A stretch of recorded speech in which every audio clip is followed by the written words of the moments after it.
my students did say it is. All right, let's bring the city council workshop for November 5th, 2024 to order. Please rise for the Pledge of Allegiance. I pledge allegiance to the flag of the United States of America and to the republic for which it stands, one nation, under God, indivisible, with liberty and justice for all. Ooh, that almost threw off my ADHD. Like, All right, Madam Clerk, would you call the roll, please? Mayor Carter, Here. Deputy Mayor Swatman, Present. Councilmember Baldwin, here, Councilmember Davis, Present. Councilmember Fullerton, Here. Councilmember Hubler, Here. Councilmember McClymons, Present. and Councilmember Rock. Here. All right. We have a proclamation that I will now read. Whereas Veterans Day each year serves as a solemn reminder of the generations of women and men who have served and sacrificed, not for a person, a place, or a president, but for an idea unlike any other, the idea of the United States of America. And whereas our community has a continuing sense of gratitude to those who have given so much in the defense of the freedoms with which we all continue to enjoy. And whereas Americans have an abiding faith in the ideals and strengths on which our great nation was founded, in our democratic process, and in the men and women of the armed forces who have served our country so well. And whereas, in honor of these dedicated men and women, we pledge our continued defense of our nation so that their sacrifice will stand before the entire world as a tribute to the spirit and determination of a people dedicated to the principles of freedom and democracy. And whereas on this patriotic occasion, let us all commit ourselves to the great need of fostering a spirit of rededication to the ideals that have served as the foundation of this great country. One nation, under God, indivisible, with liberty and justice for all. Now, therefore, I, Terry Carter, Mayor of the City of Bonnie Lake, Washington, with the full backing and encouragement of the entirety of the Bonnie Lake City Council on behalf of the entire city, do hereby proclaim the month of November as Veterans Appreciation Month in the City of Bonnie Lake, and publicly salute the service of veterans in our community and in communities across the nation. In witness thereof, I have hereunto set my hand and caused the seal of the City of Bonnie Lake to be affixed this 5th day of November. could we have like the veterans actually raise their hands so we can see who's a veteran in this room? Oh my gosh, thank you for your service.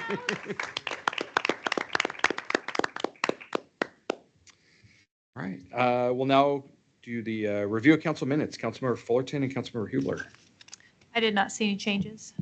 I saw one, Ooh, and it was just an accidental. I was rereading, and on October 22nd meeting minutes, Brittany's name is spelled incorrectly. what? Nice That was catch. the only thing I saw, and I was like, wait, that's spelled wrong. Okay, we'll get that corrected. Thank you. Now on to council open discussion. Any open discussion? All right. I actually do, guys. Sorry. No, that's okay. Go ahead. So I'm not sure where to bring this up, but something that I've thought a lot about, and something that Chief had mentioned one time, was how we have our Sergeant at Arms with his back to the door. I would love to propose that our Sergeant at Arms is moved to the other side of the room so that he is always facing the door. That's what my husband would do. I literally just asked the mayor about that today. Do you want to sit in this seat? Like 10 minutes ago. That's hilarious.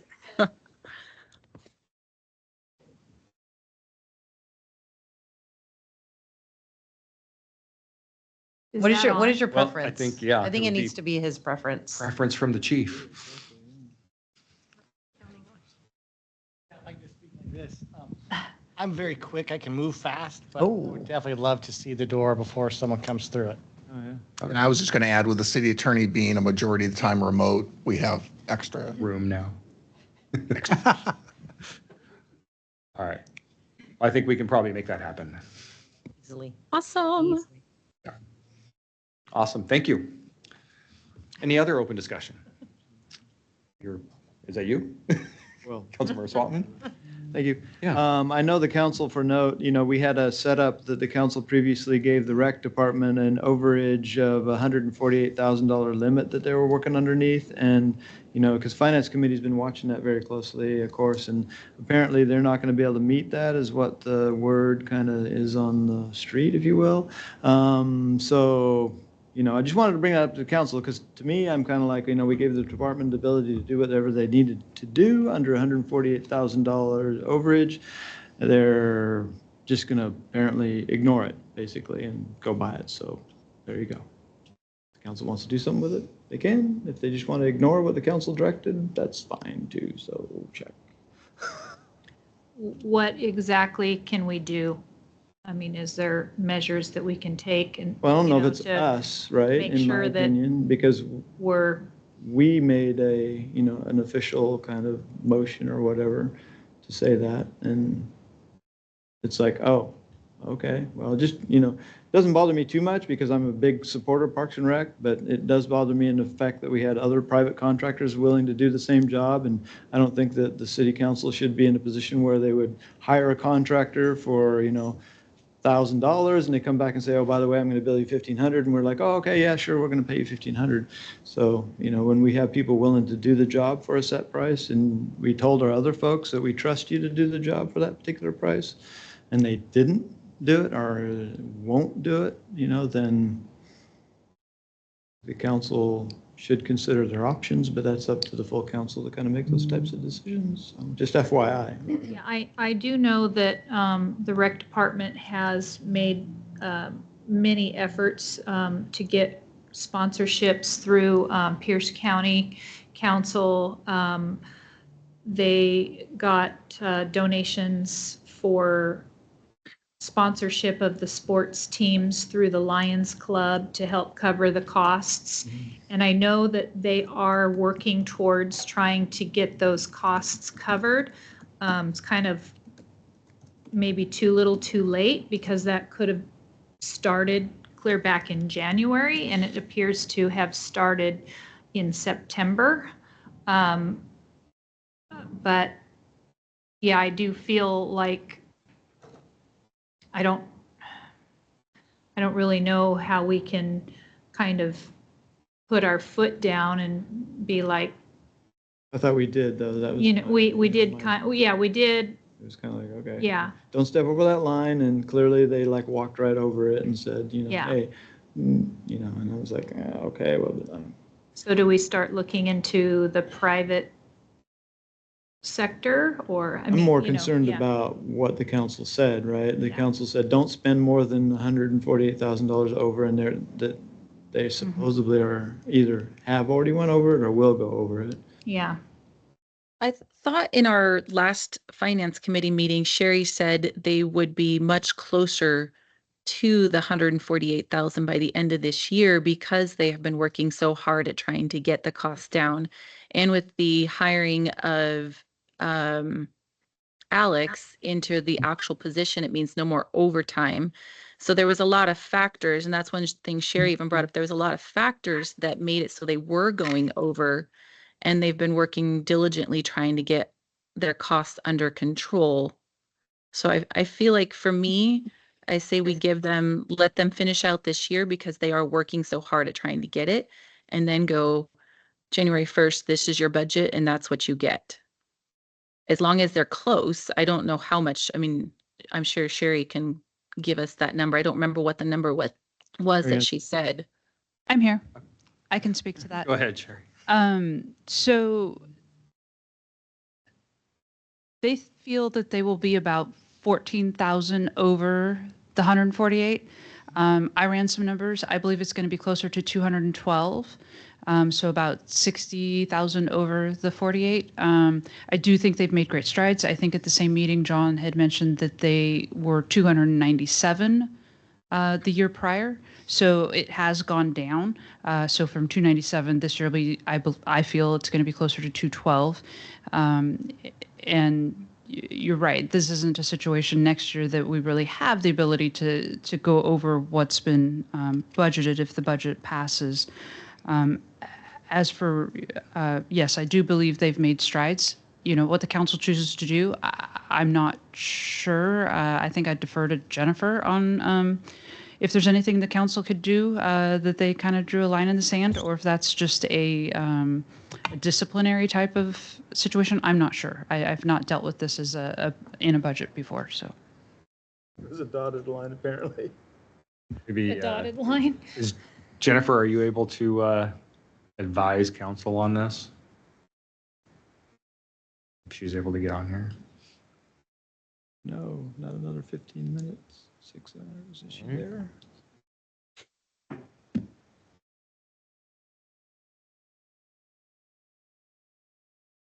She's muted. If you don't know Jennifer, you're muted, or somebody is. Maybe she's.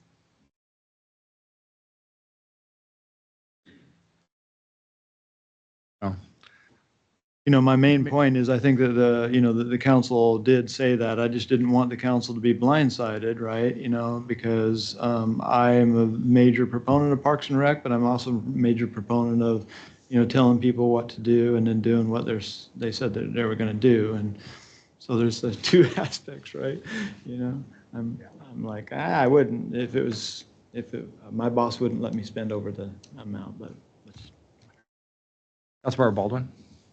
I know in our conversation prior to, we already had, I guess, agreed that recreation departments across cities are usually in the negative. So I know that we had talked about that. So I don't want anybody to be shocked that there's 148,000 kind of where we told them not to go over, but even that's a negative. That's not right. That's not revenue. Right.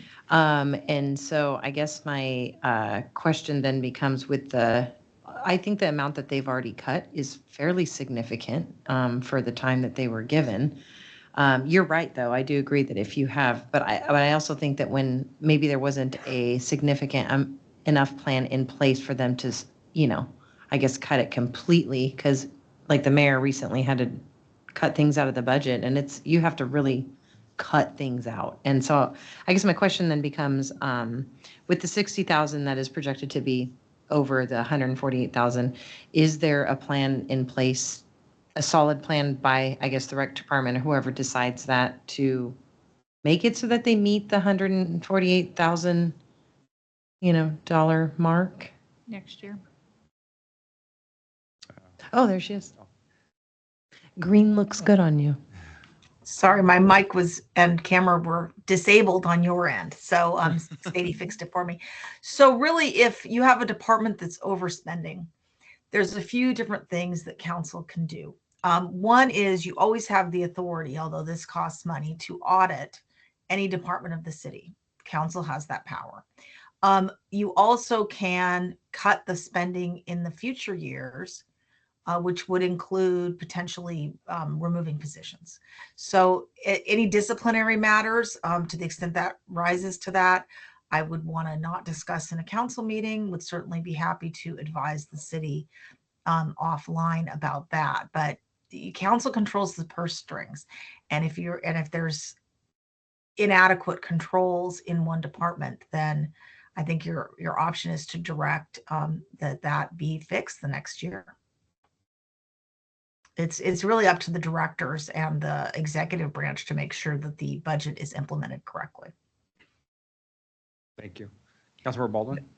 Is it, Jennifer, in your experience, is it common for a department like a recreation department within a city to not come exactly in budget where they're supposed to be? Or is it common that they It's pretty common for different departments to, some spend less, some spend more, and that's where the executive branch can bring things around. However, if one department spends excessively more, then you might want to look at some better internal controls for that department, because they shouldn't be spending money that hasn't been appropriated. And it really would require generally then a budget amendment to fix it. Councilmember Fullerton. Yeah, I'm just wondering, because the rec department actually, they lost to that 800,000 that they were making off of the before and after care. So I'm not sure if when we made that $148,000 budget, did we take into account how much how much money they were bringing in, how much money they were spending prior to that 800,000 going out the door. So did we make that budget enough? But I don't know that we can do more because it sounds like next year it's going to be even tighter than it is this year. So I don't know if we need to reconcile the amount, but I don't know how we can really do that. I think part of that came about during a finance meeting, I believe. Deputy Mayor Swatman, I think, threw out that number as, well, I'd be willing to do that. And Yeah. I think we all kind of got behind, like, yeah, I could see that. Mhm. So I don't think there was a lot of, data points to hit as far as like, this is where it should be. Part of that was because I think we were having a really difficult time at the time getting any numbers. In fact, we're still having a Yeah. difficult time, like, figuring out, like, what those numbers are. I think Sherry's giving us a really good idea of what those real numbers are, but it's been difficult to get those. So I think part of the problem with this was, I'll say sort of abruptly, even though we all kind of had talked about it, abruptly cutting before and after. You cut that in the middle of a budget. So 2023 is the first year of the budget. That gets cut, and you're directing staff to change their program and make it work. Staff came back with a number, I believe it was September-ish, and clearly that number didn't work. And so we started having more conversations for 24, what that number would look like. I think they've made strides to get there. And as long as the council is okay, this was 23-24 budget. I believe I can absorb the 64,000 in the budget that we currently have, as long as council's okay with that. If council wants to come out and say, you have what's budgeted in this budget, and that's the line, I think that's a conversation that the council directs, the city administrator and the mayor, that this is our intent now, this is what we will be requiring. And you're right, the budget is going to be much tighter for 25-26, so I think that's reasonable. It's also reasonable to say, okay, you've made great strides getting closer to the number we've given you. You went from 297 down to what I'm projecting to be 212. Your numbers will come out tomorrow. I haven't gotten those figured out today. We were quite busy. So I think you have the ability to do that this year, if that's what you chose. I can absorb it in the 24 budget, as long as Chief doesn't spend more overtime. No more criminals. Councilmember Baldwin? I mean, I guess in the choosing of this 148,000 data point, it just seems a bit arbitrary. Like, how did we figure out that number in the first place? I think it was with input from David, I believe. I think he said, I can do it for that. And I think that's kind of what we all kind of got behind at a finance committee meeting, if I'm remembering that correctly. Yeah. You guys, yeah, okay. I was going to say, we're all remembering that the same then. David had kind of said, I think I can do it for 148. And so that's kind of the number we said, fine, we'll go to council. Council says, yes, we'll do it for 148. That number's looking to me more like 212. To David, it sounds like more like 160 something. Go ahead. Well, I guess if the data for him has been hard to collect as far as the finances are concerned, then maybe the number that was, even conjured up at the time was arbitrary. So I guess what I'm asking is, does this number need to go higher to support the recreation department? Or are we saying this is the line, we're punishing people? What would you want to cut out of the budget would be my question to you, because our budget cannot support more. As it is, I've presented a budget that is, I know Deputy Mayor hates this term, is not balanced. I think he wants to bop me on the head every time I say that. What that means is we are getting less revenue than we're spending more than we're bringing in. And so that's what that term means. I definitely think it's something that needs to be remedied in 25 because the budget can't support the extra. But But I do believe if you were to have David come and speak, he is doing things, like Councilmember Fullerton said, to ensure that that's not going to continue in the future. So I would hope that that's solved for 2025. It doesn't surprise me that it's taken longer to get there because you're right. We didn't have real good data points. We knew the program with before and after. We didn't know what the program looked like without that. And they were not required to, before and after brought in enough money to allow them to kind of run the program however they saw fit, maybe a little more extravagant than they would have, knowing that they don't have that money, right? So do I think you can support it for 24? Yes. Do I think you need to solve it for 25? Yes. Councilmember Clemens. So is there a cost difference between an internal and external audit? I don't, so Jennifer referred to an audit. I don't believe there's any reason to audit. I don't think there's anything nefarious going on there. It's just a matter of not watching the spending to the level that the expectation was set. Yeah, I wasn't thinking about nefarious. I was just thinking about driving data into the system through some sort of formal process. Right. That's what I was. I mean, that's why I asked internal versus external. I would think if you thought there was something nefarious, an external audit would be absolutely, appropriate. But an internal one may just help us drive the data into the system. So the data's there now. We have one whole year of them operating without before and after. 23 was only half a year, right? Because we had all the before and after in the beginning of 23. So 23 was kind of, we're looking at this going, what's it going to be? We really don't know. Now we have an entire year. At the end of 2024, we'll have an entire year of what that looks like. Oh, yeah. Plus, David has gone out and met with some county council members, thank you, to try to get some support for the system. And I know there's other things that he's been working on. So I think the number is small enough that he'll be able to get there. And I do think we have good data now because we have a year's worth of data on what that program will cost.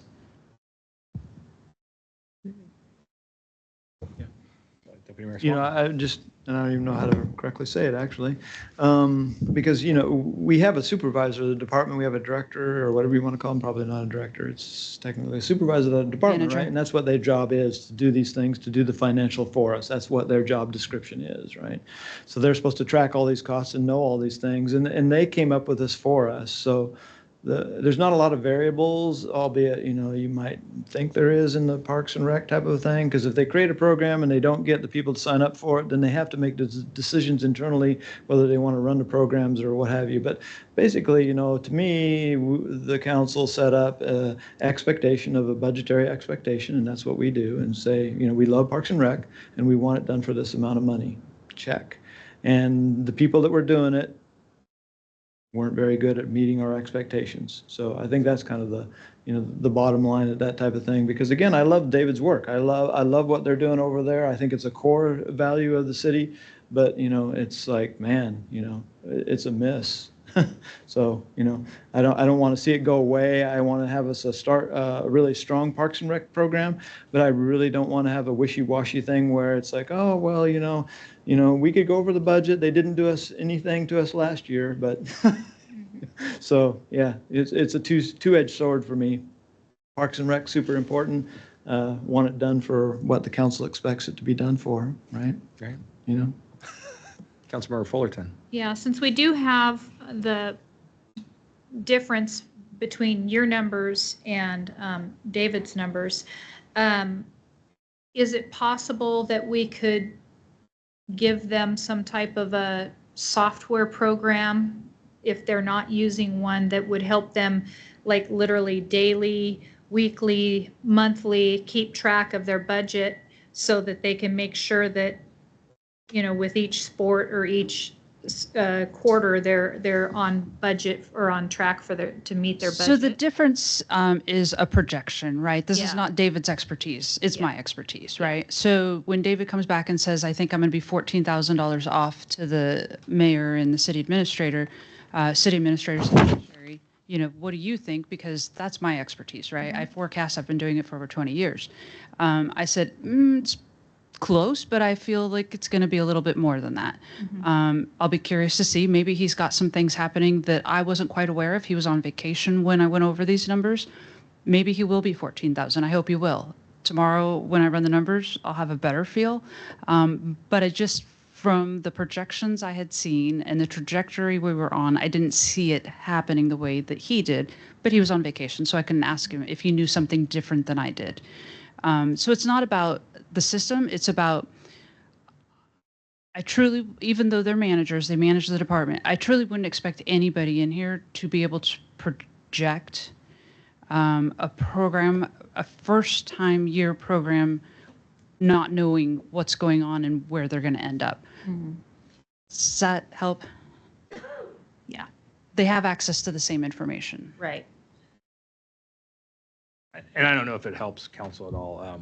Obviously, I've had some of these same concerns for a long time. And so we will be continually looking at that as well. And I have gotten requests to continue those monthly emails, so I will continue those into the new year. And if they're on track for 25, then maybe in 26 you say, hey, I don't need those emails, Sherry. But I do plan on sending those emails out. You'll get one tomorrow, like I said, and we'll see what that looks like. Further comment on that? All right. Any other open discussion? Councilmember Rock. I just have a question. Is there any talk of replacing the artwork that was cut down? Happened before I came in? Like, do we have any plans of replacing that while it just sits there empty? We haven't had a plan necessarily. We're starting to put together the Arts Commission again, and they have talked about what that they want to tackle that as something to do. Okay. So there is that. And did you have something else? We did hang the Unified Bonnie Lake. Oh yeah, I think they're talking about the boy and the bird. The boy with Yeah. birds. I was like, it's getting wet outside. Yeah, the boy and the bird. Don't put that quilt out there. Councilmember Fullerton, did you have something? Yes, so I was wondering, did we ever claim through the insurance so that we have like money that we can use for a budget item for the arts program if they're going to replace that boy with birds with anything? It's going to be expensive. So were we able to claim on the insurance? We have not made a claim. We were waiting for investigation to finish. They kind of finished that. The issue at hand is the entire monument is listed on our property schedule for $40,000. That statue is a one-of-a-kind statue. It's, the mold is long since been destroyed. I believe the artist has passed away. The artist's surviving spouse has requested that we do not try to recreate that. And in talking with WCA, we're having a really hard time coming up with a value that we could submit to WCA, short of saying, well, it was about 200 pounds of scrap brass, because it was gifted to the city a long time ago, and I'm not finding any records to show a gift value that we received. So it's hard to put a value on what we lost, because the only thing that we have listed is $40,000 for the entire monument, the Welcome to Bonnie Lake, including the pedestal and everything. Yeah. Councilmember Baldwin. Could we still take action to just move forward and submit some sort of a claim where an adjuster can come and take a look at it and help decide a number, instead of it just kind of staying like at a standstill? We can. Yeah, because it's been about a year now, right? So I think. Yeah, I mean, WCA is well aware of when the loss was, so we can certainly file a claim.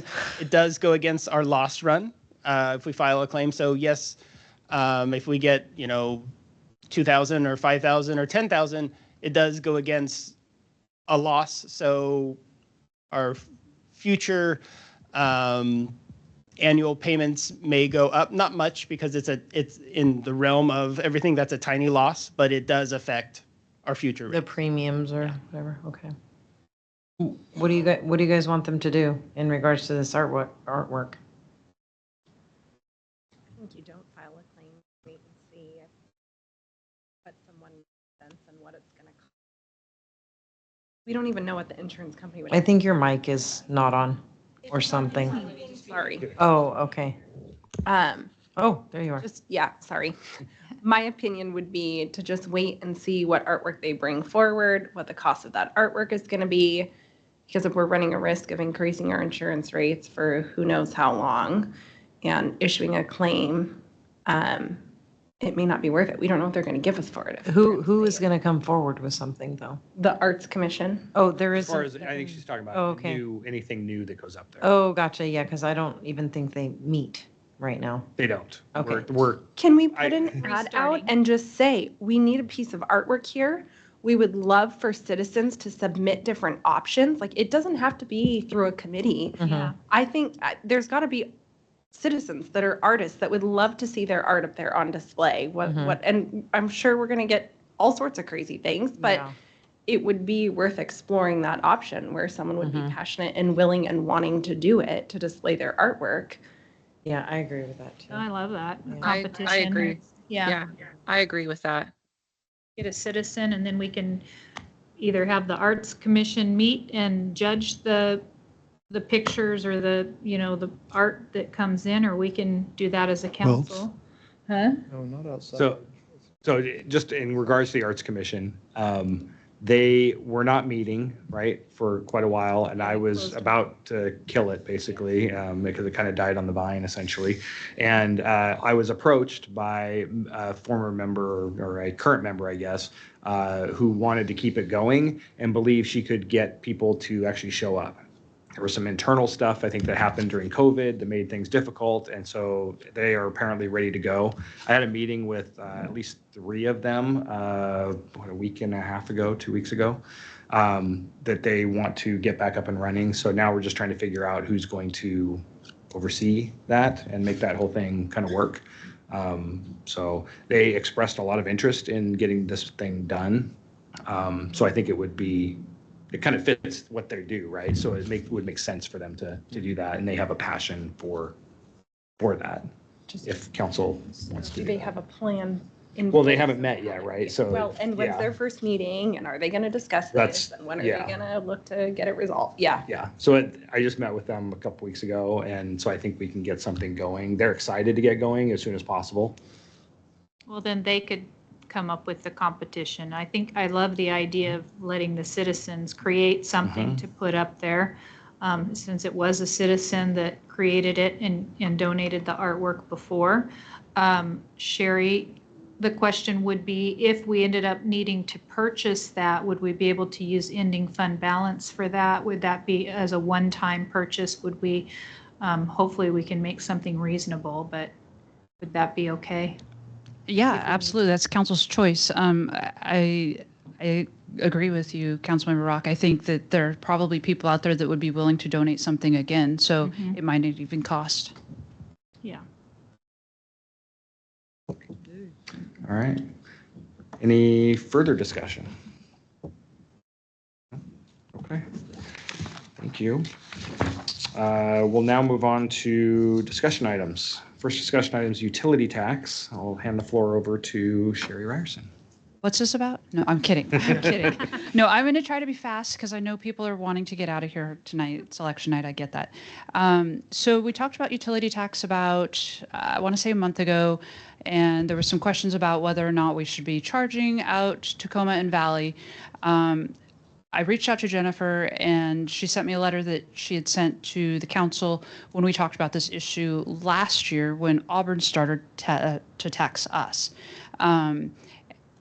I read through the memo. The memo, ironically, was dated the day I went out for a few months. So I think this kind of died on the vine. But let me read you the last part of the letter that you guys all received.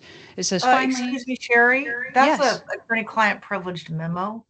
So okay. I would prefer that you don't actually read from a privileged document into the public record. Am I allowed to say? But you can give them your advice, but just please Okay. don't read from my record or from my memo. The council all had that. I can send it back out again to the council if they would like it. Thank you. Sorry to interrupt. Yeah, no. So before I move forward, basically my approach is going to be to say what you kind of told us we should be doing. Am I allowed to say that? Yeah, I think so, Just right? say So what you recommend the council do. I guess we could say that the council has, you want me to just the council has already passed utility tax that would apply to more than just Auburn and our own. And so any of the utilities that are within the city of Bonnie Lake would need to pay that utility tax. To the extent that they are not, we need to alert them that that is an obligation and start collecting. How's that? that works. That was a So question for Sherry. Yeah, I'll add to it just a second. So basically, the code already says that we're going to be charging these out. We haven't been charging it out. So our intent is starting January 1 to bill these utility taxes out to the other entities, which happen to be Tacoma and Valley. We've been in contact with them about trying to figure out how much revenue that might possibly bring to the city so that I can get that information to you all. And our estimate based upon the information they provided to us is combined, I think it will be about $450,000 a year, which means that your 2025 budget is going to be about $199,500 out of balance. Your 2026 budget would be about $537,000 out of balance, which is much better than the 1.5 million you were out of balance. It's now 735-ish thousand. So I'll be adding that revenue to the budget. We'll start billing those out in January, and Tacoma and Valley can decide how they wish to, implement that on there, and just like we did with Auburn. Deputy Mayor Swanman. So I had a question. What did we do with Auburn? I thought they, when they started, they recognized that we owed them the tax also. How they went back some years though, or something like that. They did not. They asked for that, and then we ended up not doing that, or. We are not going to, it's not my recommendation that we go retro. Possibly you can, I believe. The attorney can speak to that.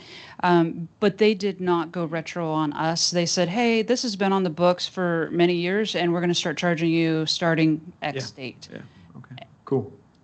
I want to make sure. Yeah. Well, since we didn't start charging them when they let us know that they were going to start charging us, then can we go retro back 1 year?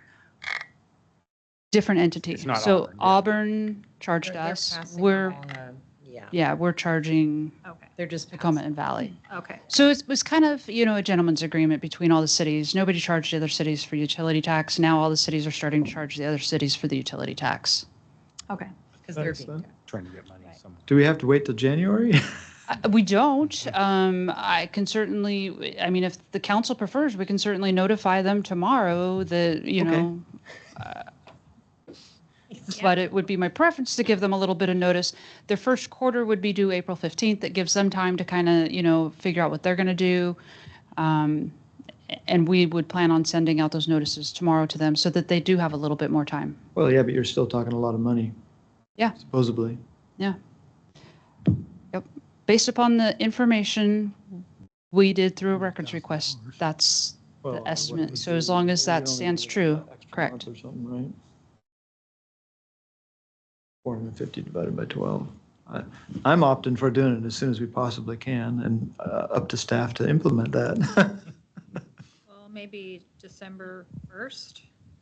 Well, yeah, couple that would be weeks. awfully, that would probably be as soon I as possible, believe right? the taxes are due quarterly, so I'm not sure how that would work if the code would allow us to just do it a month out of the quarter. Their problem to figure out, right, frankly? Can we say that council would prefer to move this as fast as possible? That's what I think, yeah. Thank you for the clarification. What you said. Yes, exactly. But can we get agreement on that, I guess, is the deal? Are any issues or problems with that council has? Okay. I take my direction from the mayor, so I'll speak to the mayor after the meeting. There you go, there you go. Fair enough. All right. Moving on, we have What do we have here next? Next decision item, Madam Clerk.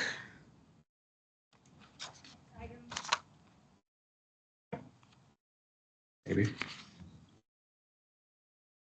The next item is for discussion only for AB 24-113, Resolution R 24-113, on authorizing a 5-year extension of the WSU Forest Development Agreement as it relates to properties owned by VWA Bonnie Lake LLC.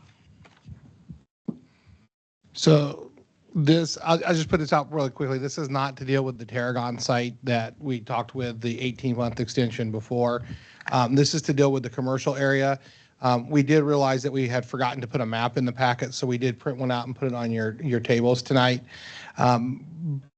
We had entered into a development agreement with the WSU Forest.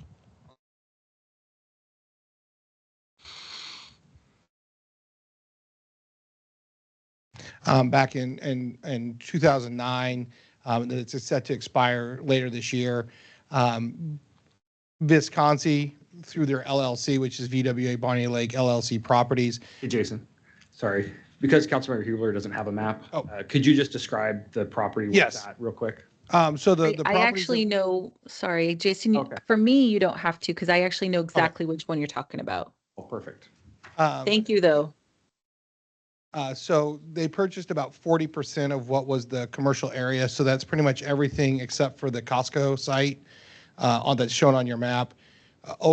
Since that time, since 2017, they've been diligently working to get the properties developed. They have 3 vacant outlots still left to develop. They're the ones highlighted in orange. They are currently working with end users, but their development agreement is expiring in a little over 2 months. And they were requesting to have the development agreement extended for 5 years as provided for in the agreement to give them time to finish out the development of the last 3 lots. This does not affect anything dealing with the Tarragon or Midtown properties. It also doesn't affect any of the other properties in the WSU Forest. It would only affect the 3 properties in orange.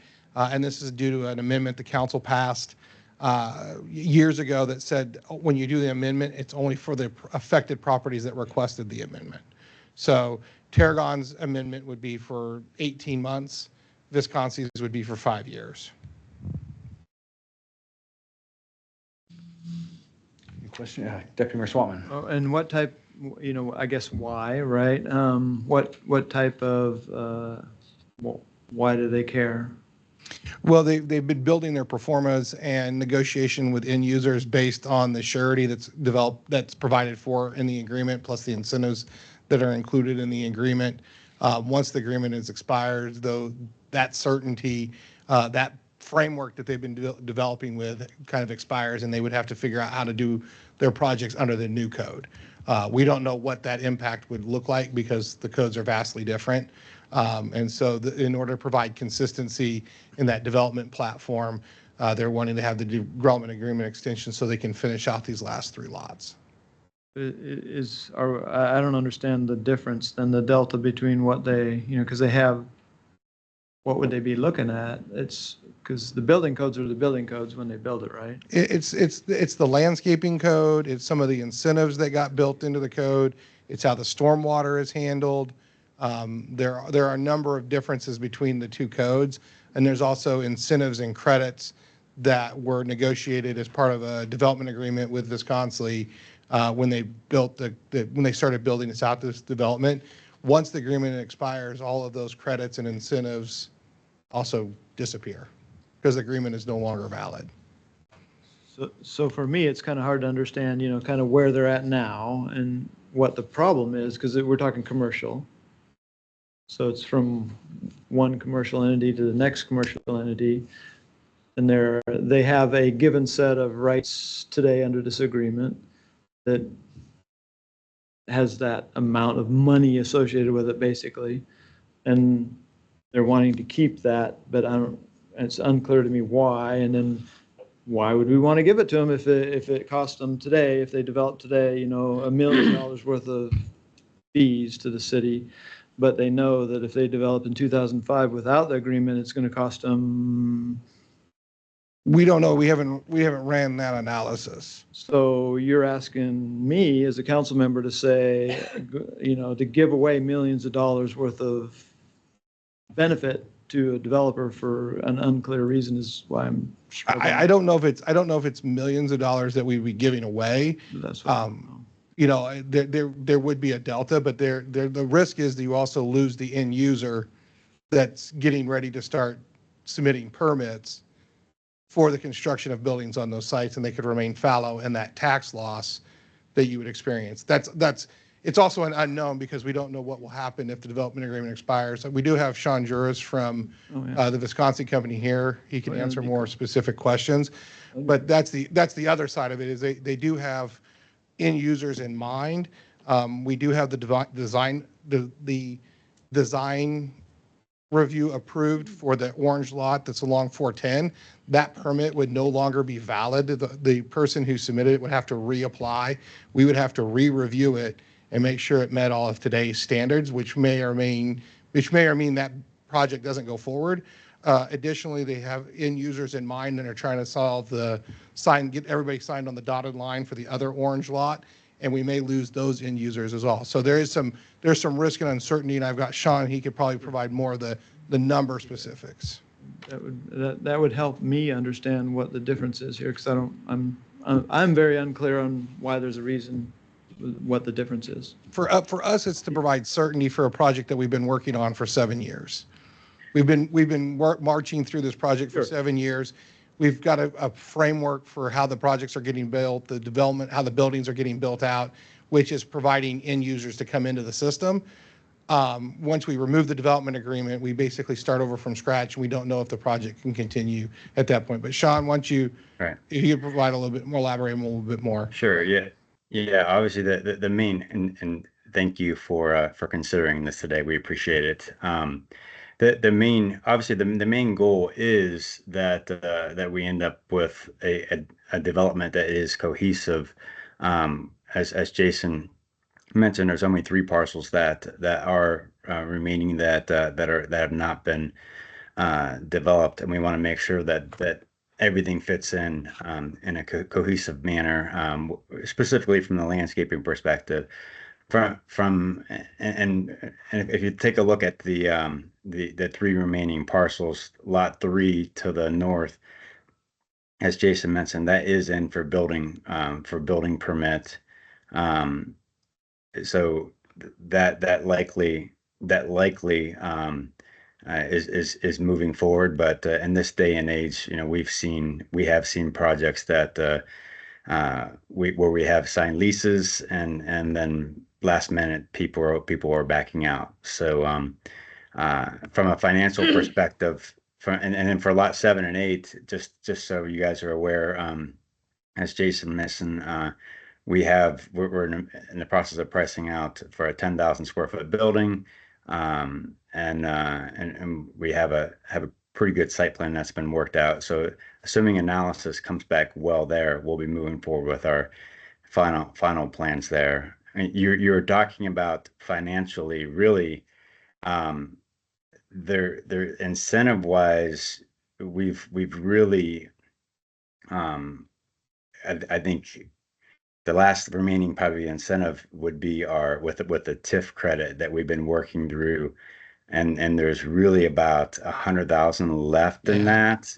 and that incentive may actually be taken by the lot 3 user, so that may not even be a reason for us wanting to extend the development agreement. The main reason for us extending the development agreement is so that the city ends up with a cohesive package, a cohesive development that has all followed the same rules and regulations. So we're really at the end line here, and the thought was, let's just keep everything consistent moving forward, and we're not starting over again.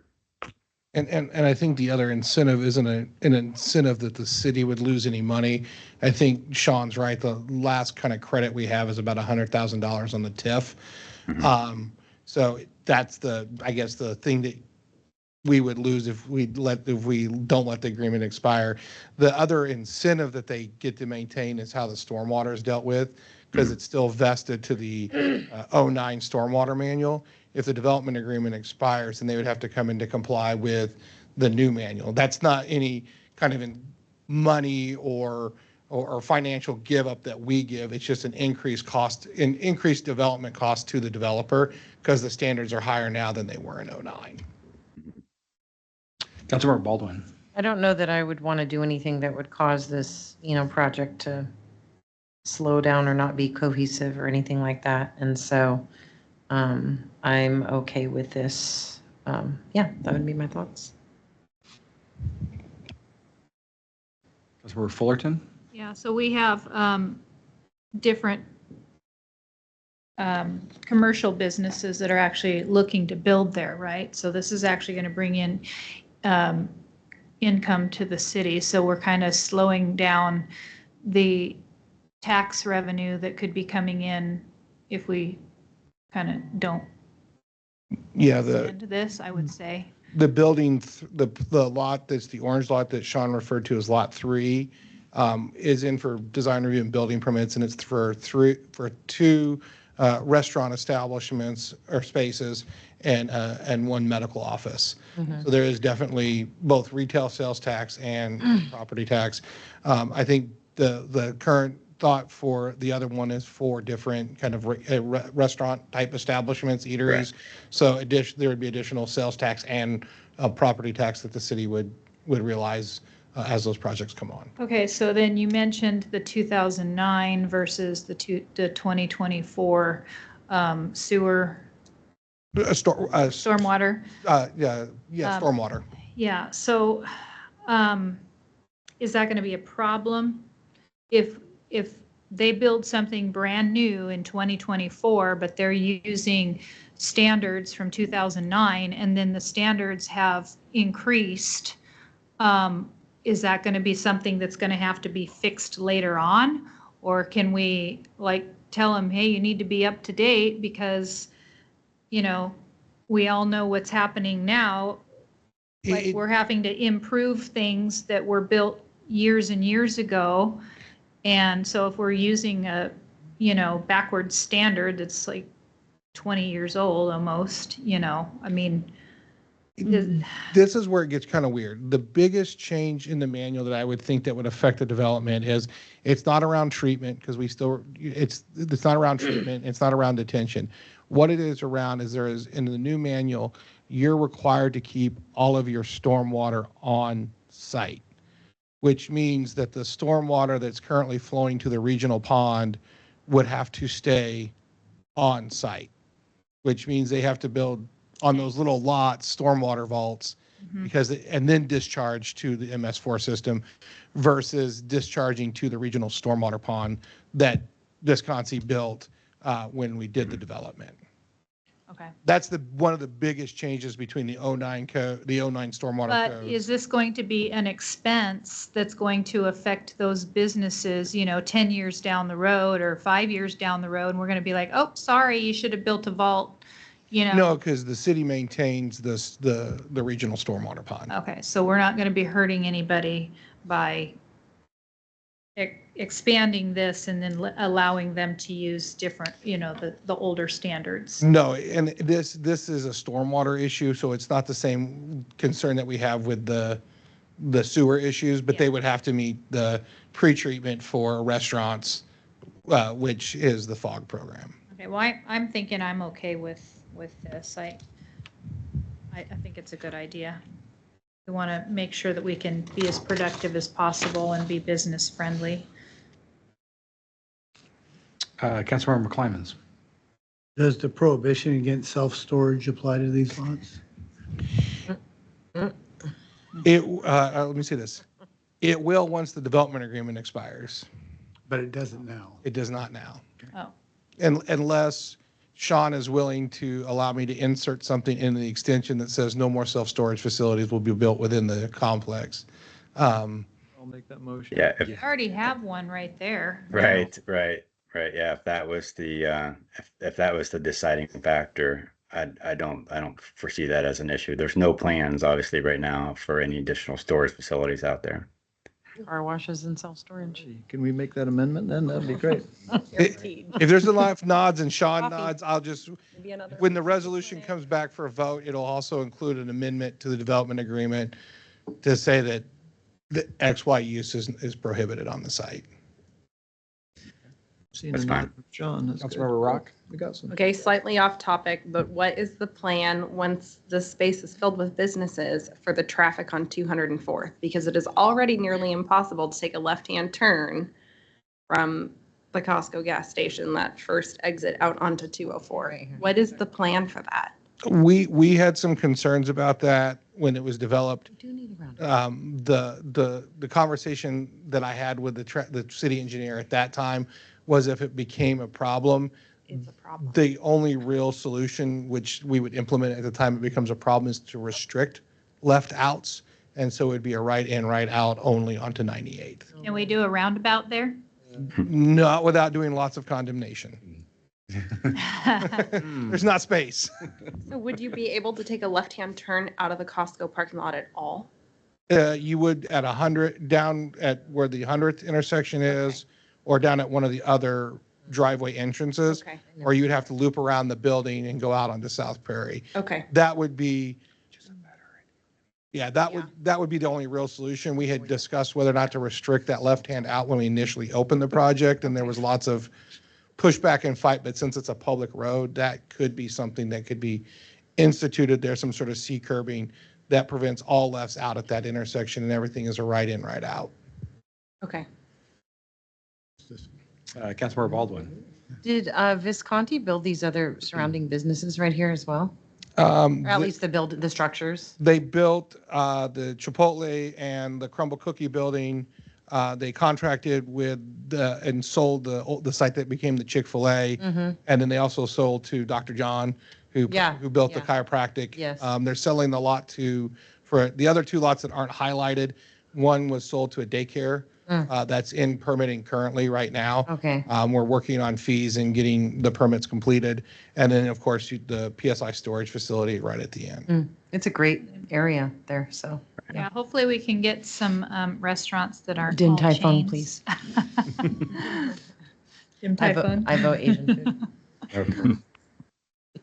Any further comments from council? All right. Good to go? Thank So you. do you want this on the consent or full council for next week?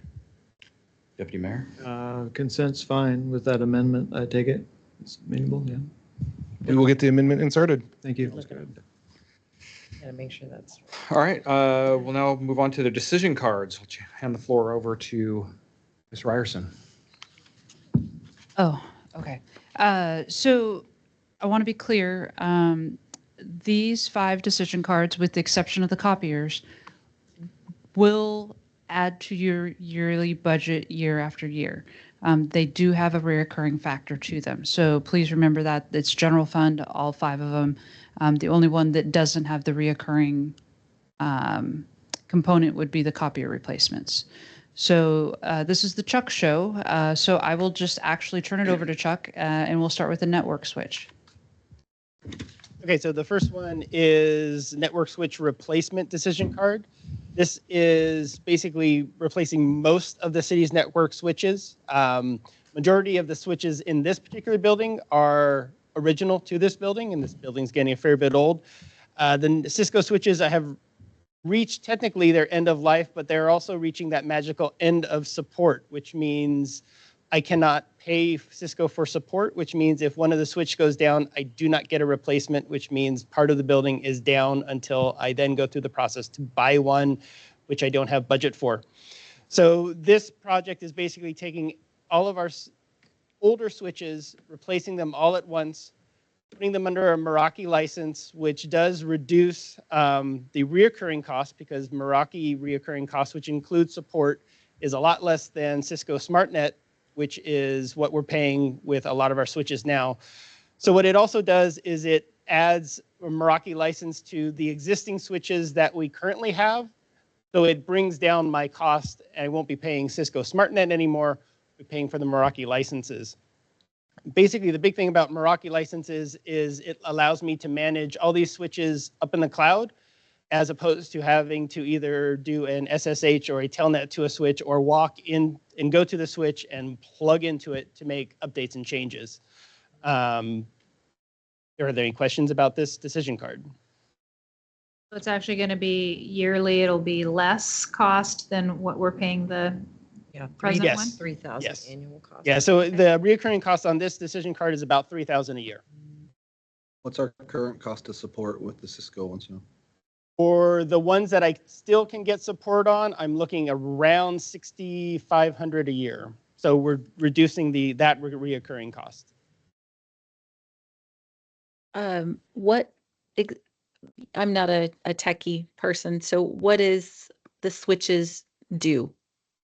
So basically, every computer and phone that connects to our network, that switch is that interface where that computer or phone plugs into, and the switches are then interconnected. So if you need to go to the internet, it goes from your computer through a number of switches and then out through a firewall and out to the internet. So the switches are what basically interconnects everything in the different buildings. Okay.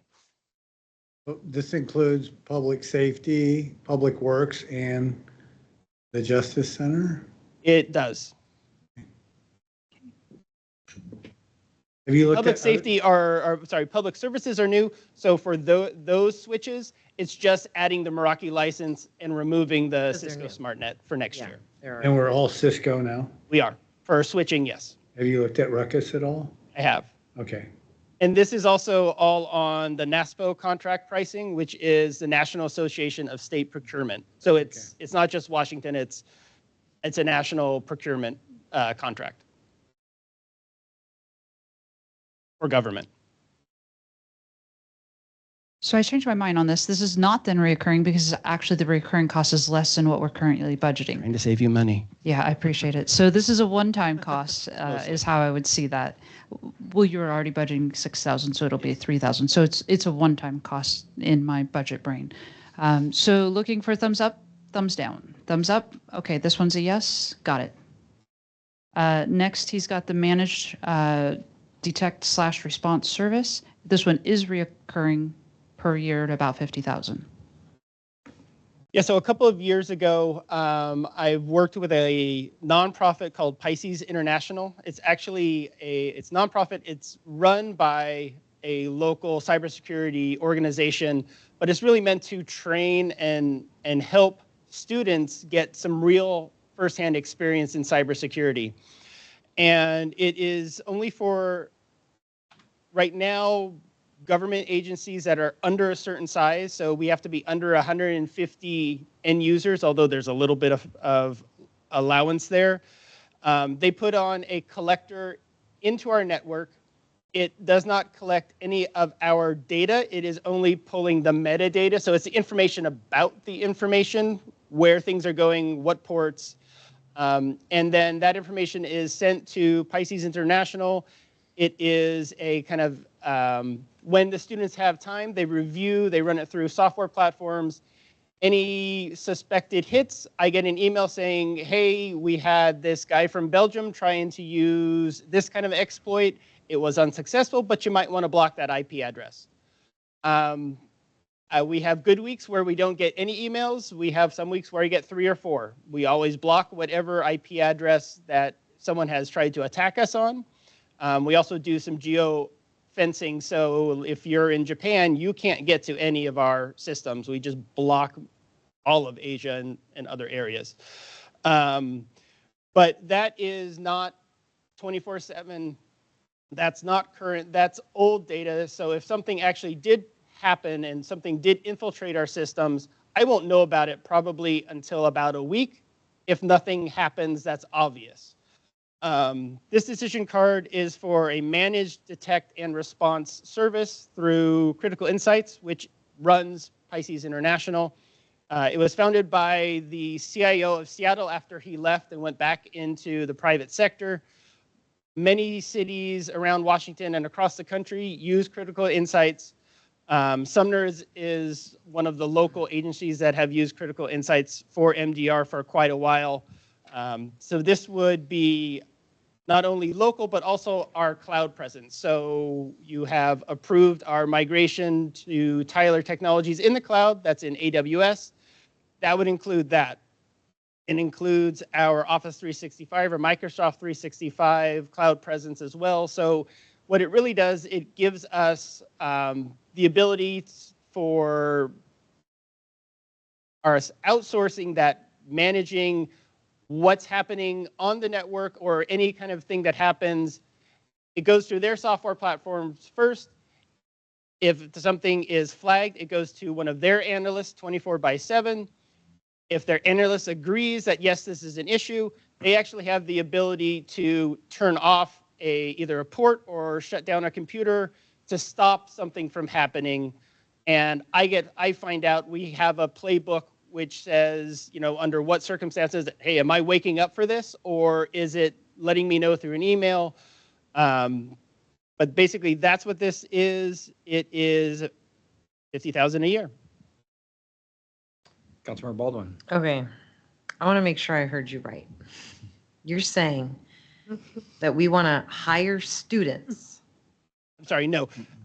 Right now, Pisces International are the students that we're using to look at old data. This is...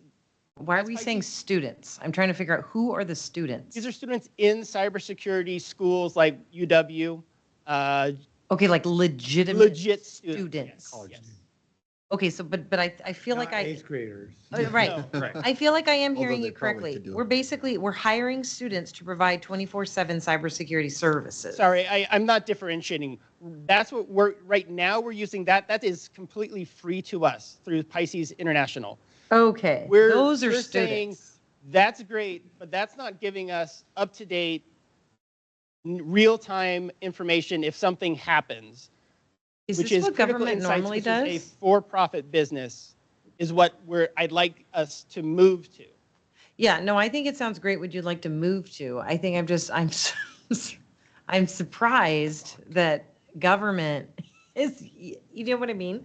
A lot of students. You're saying before this point, we've been using students through a free service to basically do cybersecurity for government, right? One portion of. Okay. This is managing and detecting through looking at log information. This isn't. We are a very layered in our security, and I don't really want to go over all the layers in a public that's okay. session. But this is just one layer that kind of sits on top and just is looking at the information going back and forth. What IP address is trying to hit us and back and forth, and then it determines if an exploit or someone is trying to do something bad. Yeah, I understood that part. Yes. Yeah. And there are a number of local and across the country smaller agencies that have a hard time doing $50, $60, $70, $80, $100,000 for all these other types of managed detection. And we'll hire that, basically. Right. Okay. So this is a way of trying to get some value for nothing. They are learning how to do this. It is controlled. There are professionals who are running this program. It is everything goes through professionals, through Pisces International. Yeah. But it's the students doing that kind of beginning look through the data. So with this 50,000 though that you're proposing, obviously the students would then be not a part of that, and you're wanting still this managed detect response service to do just the top layer, or are they going deeper? They're doing manage, detect, and right now Pisces International does manage and detect. What Critical Insights adds is the response part, where they can something stop in the middle of the night, something, someone's right. trying to encrypt something, they can turn off that computer, or they can shut down that port, or they can do something when they see it, as opposed to me finding out the next day or after the weekend, or if I get a hit, then I have to do something, which I do. Thank you. But it saves me because I'm just one person, and this is a 24/7 operation. I'm just surprised we didn't have something like this already, so. Councilmember McClinans.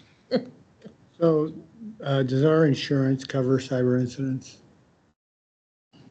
We do have, yes, some, but it does not cover 100%. And we have the first We have, and I can't promise you these are totally accurate numbers. We pay the first 100,000. They pay in remediation the next 150,000. But it also depends upon what the whole cyber incident is. But 250,000, depending on what happens, is a drop in the bucket. Yeah, and the only PII that is stored is employee information. And stored on the city. Well, we have PII, but we also have CJIS. We have criminal justice information, and we have. I thought 911 held all of that. I thought South Sound had all the criminal justice. They hold the records, but there's also in transit. System and all. Okay, all right.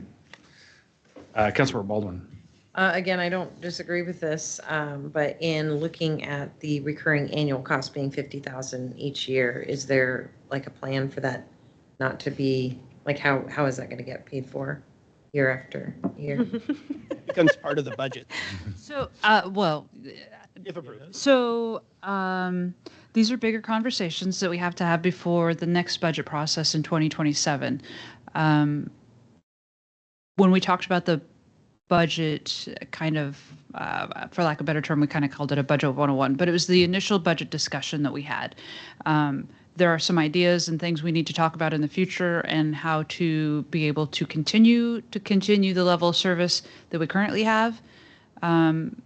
Or do we need to cut things? So this is a bigger discussion. If this is something that you feel is needed, which I'm not saying it's not absolutely, I think, knock on wood, it's great that nothing has happened to us, but this is a bigger and more prominent issue. I think you'd be remiss not to include it.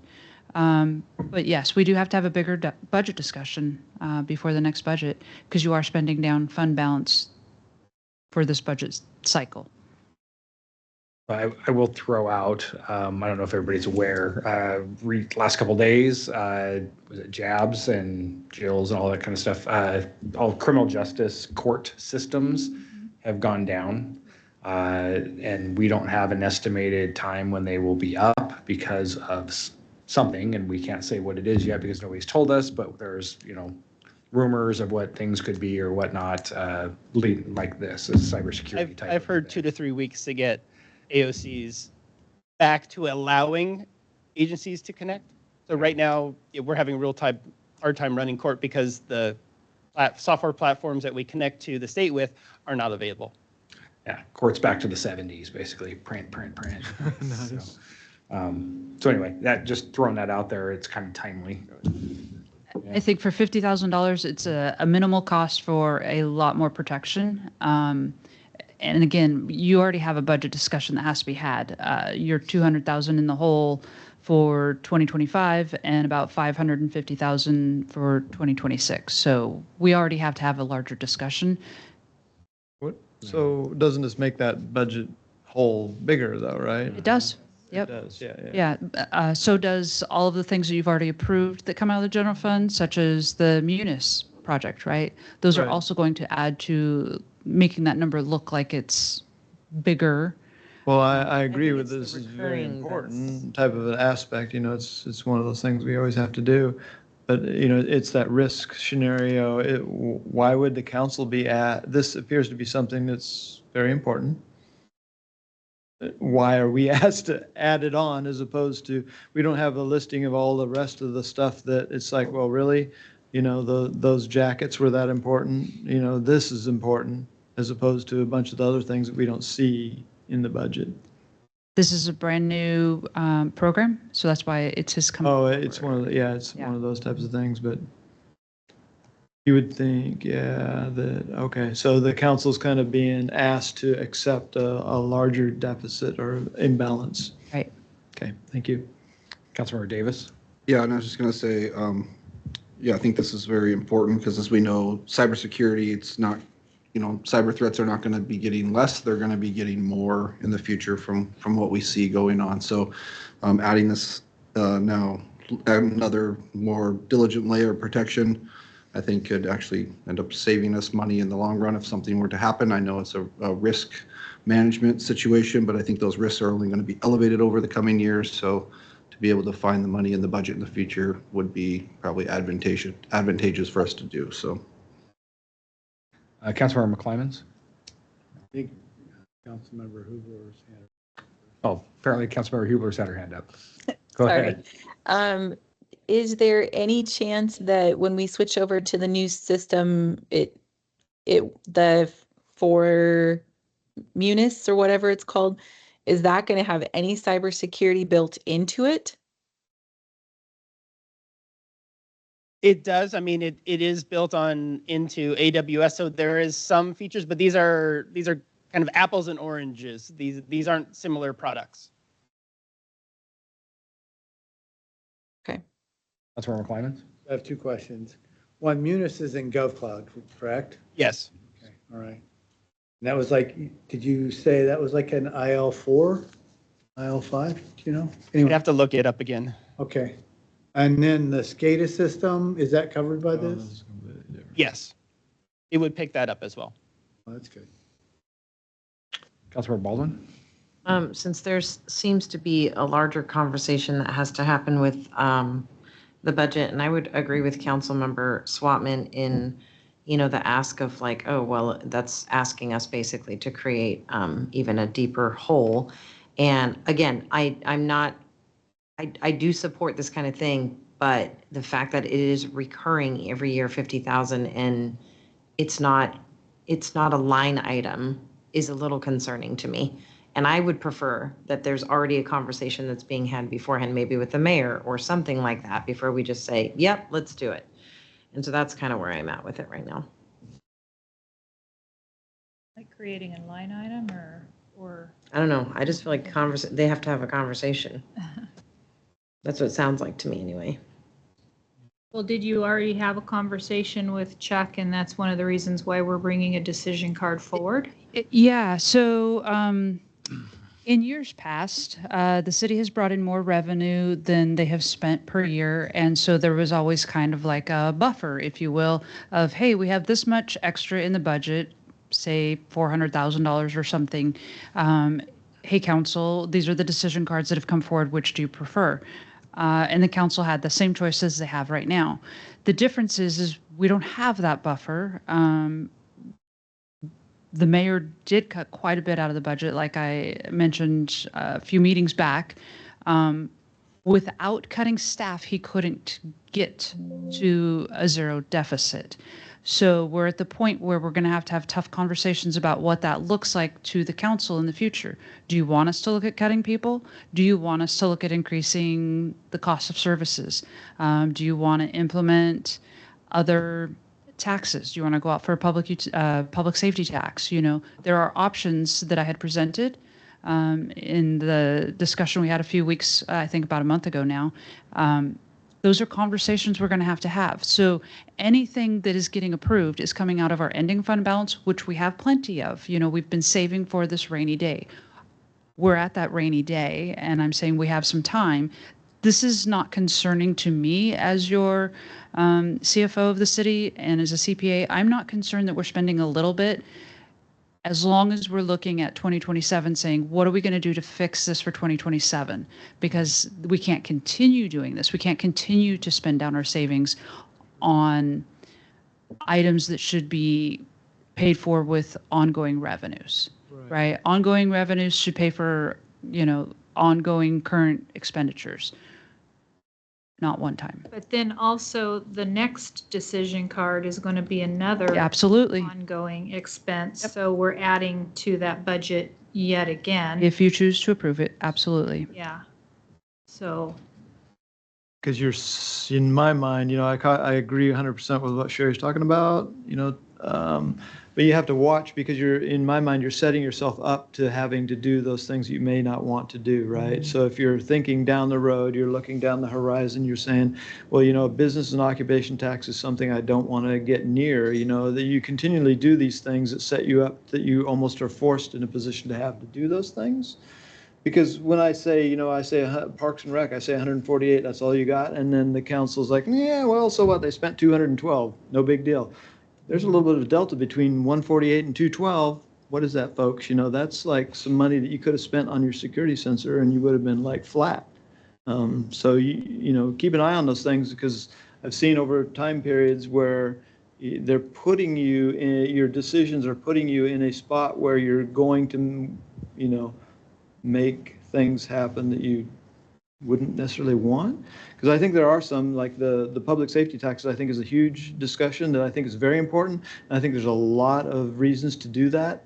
But that's, that's a voter approved kind of thing, and that's a separate thing. But, I don't like these reoccurring things that keep coming around when people are, I hate reoccurring expenses that are not budgeted balanced wise.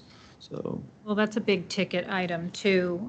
The next one isn't. And to continue the discussion on this one, if you choose, the mayor opted, so the state auditor's office reached out to us and said, hey, Sherry, can you speak with your mayor? Do you want to do a cybersecurity audit? Just kind of see where we feel you are. So we're in the process of doing that. The mayor said, Sherry, yes. So Chuck and I are working with them.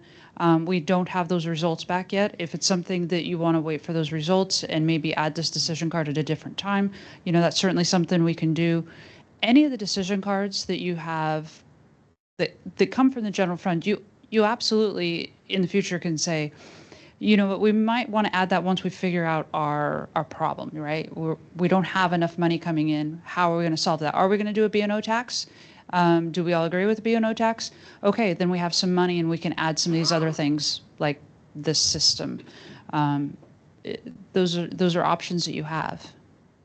And I will point out that this is a 2-year agreement. So yeah, technically we would have to budget it in 2 more years if we wanted, and I would like to continue this. But it is a 2-year term that it doesn't just constantly keep going unless we want it to. But right now it's just a 2-year term. So then could this be an ending fund balance for 2 years? Yeah, absolutely. So that's what anything that you're proving is coming out of your ending fund balance right now. So the 200,000 that we're over for 2025, that's coming out of your ending fund balance. Like Deputy Mayor said, the 148,000, that's, part of that number, right? Because you've given the recreation that authority, or if you pass the budget, you'll give them that authority. That's where that money's coming from, is your ending fund balance. Anything we talk about that keeps us out of balance. If we get extra money in revenue, say from sales tax that I'm not expecting, then this number goes down, right? I won't know that because I'm not a mind reader. I would have gotten the lotto numbers if I had. I have experience behind me, 20 years of projecting, so I feel pretty comfortable. But obviously, I've been on the conservative side because when I started here 10 years ago, we had about $2 million, and now we have about $22 million. So I have been conservative, and we have been saving. So you have money to spend, but just know that you've also been saving that money for your downtown plan and your public safety building that's going to need to be, looked at. These are your choices, though. What you guys decide makes the most sense for your residents' money. Councilmember Hubler. So I guess here's my thoughts. It's not that I'm against having cybersecurity. I think about, how does our state run our budget? Our state constantly spends more than it has, and then it ups the taxes every single time on our residents to be able to add more because they add more employees, or they add another expense, or they have another fund that they want to spend money on. And so I kind of look at things and go, we're continuing each week right now to add more and more and more to spend out of our bottom line than we have coming in. So we're kind of almost doing similar to what our state continues to do. And I don't want us, I don't want to be doing that. I want to see us figure out how to do this and make it work without spending more money.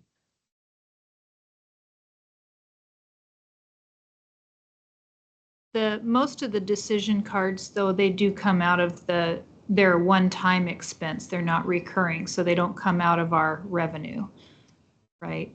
So this is my main reoccurring expense. The other ones you see on for tonight are mostly single time with a very small reoccurring. Well, and then the other one, it looks like that's basically going to just bring it back to the reoccurring cost for the switches that we. It's gonna, Yeah, for and the it's still going to switches- be less than what we're spending. So Exactly. now, So there's really not, that would I be don't a really see that wash. as recurring, having heard that we spent 6,500 and now we're going to spend 3,000. That's actually, we're saving some money, right? So that one doesn't concern me. You know, great use of one-time funds. You can absolutely do that. I don't envy your position right Yeah, now, right? yeah. These are tough decisions. The mayor, John, and I had very tough decisions and conversations about how to even get this close. And so there's only going to be more continued tough conversations with all of us on how we get there. I just know, like Mayor Carter said, you know, the court system literally had its knees cut off, you know, right now because of cybersecurity possibly. And I heard that it's like nationwide, I think, I don't know, but and I feel like this is becoming a growing concern. So this basically is a necessity that we're going to have to take care of security. And this needs to be something that we consider making an actual budget item from here on out, because this is something we have to take seriously. I mean, this is people's, you know, we have utility bills, we have people's addresses, we might even have some social security numbers. I mean, it's scary to, if any of our citizens were to lose any of their data through a cybersecurity attack on the city. I feel like this is something that needs to be done, and we're going to have some, since this particular one is a 2-year contract, it looks like 100,000 for over 2 years, but that gives us 2 years into the next biennial budget to look at, you know, making it a long-term, you know, forever thing. And that would also give us time to come up with the revenue that we need to. And hopefully we can cut back on something as far as revenue goes, if there's anything, or, you know, like add the credit card fees or whatever. I think that would more than cover most of this. Yeah, I'm going to be bringing the credit card fees back in the near term. So that, you know, depending on what the council decides, that can help. We have some more information on that. The airport, right? Mm-hmm. 2 months ago got Yep. hit. I mean, these things are taking down people everywhere. And you know, companies that have employees, and we are, in a way, we have employees, so we are a business, yet we're government, but still it's just terrifying, the fact that people's personal information could go into the universe somewhere where we can't catch it. So yeah, I'm thinking this is something that needs to be taken care of. Councilmember Baldwin. I'm just going to speak here on a hypothetical here. If we're talking about the courts and it's some sort of nationwide, you know, thing, I just want to remind people that something like this decision card is not something that would like prevent or fix that. If there are courts that are being hit all over, there is something much larger and nefarious that is happening that a managed detect response service is not going to prevent or fix. So that's something to consider too. Is this helpful? Yes. But I just don't think that's an apple to apple comparison. Councilmember Davis. Oh, no, I was pointing at Councilmember McClimus. Yeah, so cyber, it's a lot like buying car insurance, right? Because it's not when it happens, or it's not if it happens, it's when it happens. And it's probably, you know, it'd be nice if we could buy more insurance and offset the cost of the protection. You know, so it's, yeah, this is like, this was the, telling them for a meeting, this is like a hard topic, right? Because the cyber, a good cyber posture is really defense in depth, And this is part of the depth that you want to kind of provide to make it at least hard, right? Not a cakewalk. But on the other hand, like I said, it's going to happen. And so what is at risk is PII for the city is what I thought. But we also have criminal justice data that is in jeopardy. SCADA systems. And the SCADA system, right? The ability to turn off the water and the sewer, right? The water, not the sewer. That's a Sumner problem. No, we have lift stations. Oh, I guess you're right. Yeah. We have downhill. all the pump Good stations. turn-off. Yeah. So, I mean, you got to look at they use this thing called risk management framework to understand kind of how to assess what to do and what to protect and do things. So what's the risk? And then what do how do you mitigate it? I don't know. I think this is a reasonable approach. I'd rather not spend $50,000 that we don't have. Right? But this is a point where Chuck's excellent work over all the years really I kind of tend to want to endorse that if he really feels like this is something that is worth spending that money on. But then the real question is, what is going to go? So when are we going to get a list of things we want to kick out? So we need a list of decision cards that go, this is going away, this is going away, this is going away. Because I personally am not a fan of a B&O tax. I like the idea of putting a bond or a Voter approved initiative out. I think that is reasonable. But this is the hard part about the budget. So the expenditures are pretty flat. I included that the last couple budgets, and it'll be included again. I think it's the next one. I don't think it was in this one, right? Yeah. So you can see the information that I provided. If you look back, it's flat, which is why I didn't include some fancy graph that Chuck said, hey, put a fancy graph in there. And I did. And I was like, it's flat. So there isn't, I mean, expenses have been kept at the same level year over year for the last 4-ish years, with the exception of some of the things I pointed out that night too. There's been some additional hires, and outside of that, there really hasn't been any additional expenses other than what the council has approved previously. So then it comes down to, do we want to go through and, have the mayor start nickel and diming, even deeper into these very flat budgets that we've had, or do we want to look at cutting people? And this is the same conversation we're having amongst finance directors all across Washington state. We're not alone here. I don't want you guys to think that we're alone. We're not alone. Their conversations are a little different because they don't have the savings that we've built up. So we have a little bit of time to solve this, but it's going to be what your tolerance is and what we're going to do to get there.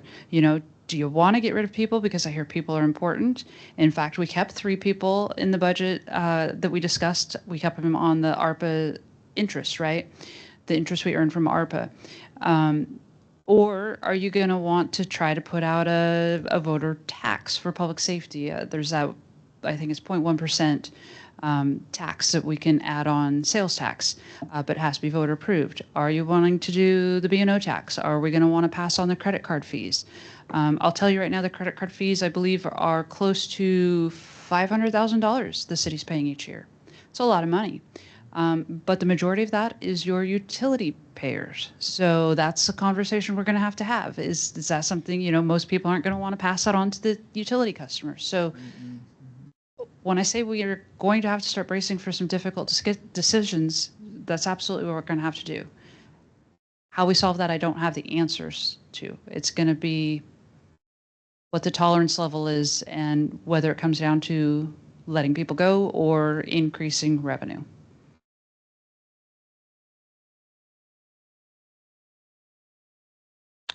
So on this, where are we? So yeah, where are we at on this? Are we comfortable with moving forward with this?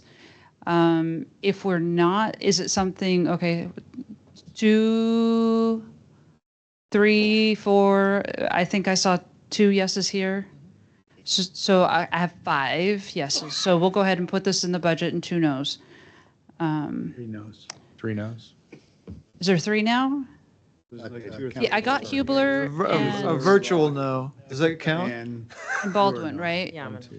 Yeah. And then I had the rest yeses. Yeah, Okay, 4 so we'll go yeses. ahead and put this in. We'll also have cybersecurity results that we'll provide you, obviously, as an audit. You know, you'll get those results in the near future. Network backup system upgrade. Yep. So this one is pretty much a one-time purchase. It is replacing our current backup system, which has been in place since 2008. The hardware is old. It is slow. I'm having less and less confidence in the backup system. And when bad things happen, you need to have your backups. So this is kind of important. This does increase it's again, one of those layers, hopefully not the very bottom layer of security. But when something happens, we need to restore something. It could be as simple as, Sadie accidentally deleted something and we need to pull it from a backup, to a full-on, one whole drive has been encrypted by a bad person. As the other part. The things that this add that our current backup system does not have is immutable and air-gapped, which basically means right now, if someone got into our network, they could technically encrypt our backups, because they're not air-gapped. And air-gapped basically means it's not really connected to the network. It's here, it's local, but there's a layer away, so bad people can't as easily, because won't say that they won't be able to, but cannot as easily encrypt our backup data. It's impossible. If they're immutable, it's impossible. So this is using Veeam, which is not what we're currently using Microsoft Data Protection Manager. And I never say everything. I'm careful with the impossible. No, if it's immutable for a reason. If it's properly designed, that's just a techie thing. Sorry. So this is $30,000. This is hardware and software, and about $3,000 a year for reoccurring software licenses. Deputy Swan. Yeah, and I think it's correctly identified. The cybersecurity audit is, I bet you guys are going to be shocked when they come back and tell you there's a bunch of different things that they need you to do or want you to do and recommend you to do, because it is a increasingly threatened landscape out there. As Councilmember McClemens points out, there's a lot of depth to this type of stuff. And, I think this is very necessary like the other one. It's nice to see that recurring cost is pretty small. I'm actually I bet you're going to want to spend more money than that in the end when you figure out that you're going to want to keep more backups than that, but always happy to start somewhere, I guess. I am keeping my tape because yes, I like you always tape need because those. that It's is nice, you pull taken it to off. a different building, Yes, and it's really hard to encrypt tape because it's sitting on a shelf. exactly. So my tape is my last resort. Yeah, but it's the number of copies, because the time bombed stuff is what's going to get everybody in the end. Yep. But that's, yeah. Councilmember Hubler. So with the new system that we already authorized to pay for with Munis, that's the right name, right? Yes. Yeah. Is that going to have this kind of system built into it? Munis is our enterprise resource program. So that is basically financials, utilities, permits, planning. This is backing up the local data that we store here. So everyone's files, the servers that we're still running here, the different applications that we run locally, that's going to be up in the cloud, and that has its own backup as part of AWS. So all that information will be Munis is backed up in a different system in the cloud. So that's not part of this project. Okay, so our whole city basically isn't going to be on Munis. Our HR, everybody's not going to be on Munis. Yes, all that is, but that does not include, for example, CityWorks. It doesn't include our Laserfish. It does not include our O-Courts. There's a number of other applications that we use outside of Eden that we host locally here in the city, and as well as all the network data that we have.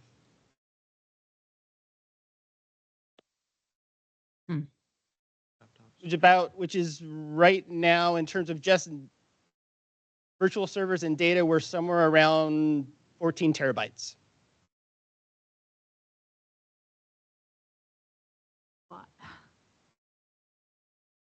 I use about that much.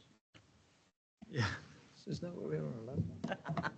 Oh, that's so funny. Any other questions? And this one has the recurring cost of $3,000 a year. Yes. So that's still less than the one that we were using, that we're switching out of with the network switch. So we're still under that 6,500. So this would basically Heck, you're be a thinking. wash. You're hired.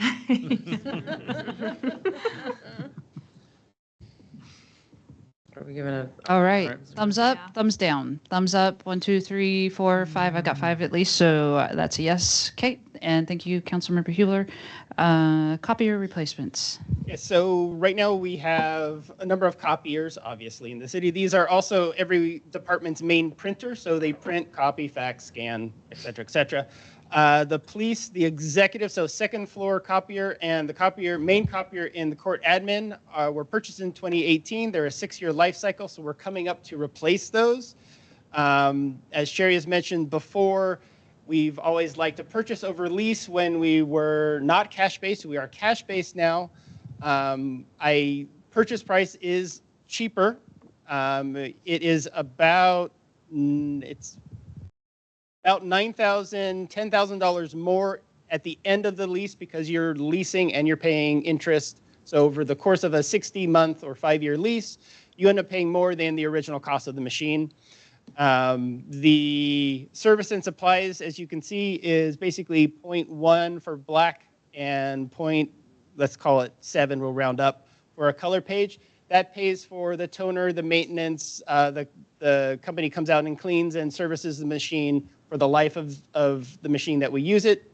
It is about $25,000 for those 3 machines, and those 3 machines are spec'd similar to what they're currently using. So it's not adding any new bells and whistles, it's how the machines currently are configured. And these are also on the NASPO contract. Councilmember McClymans.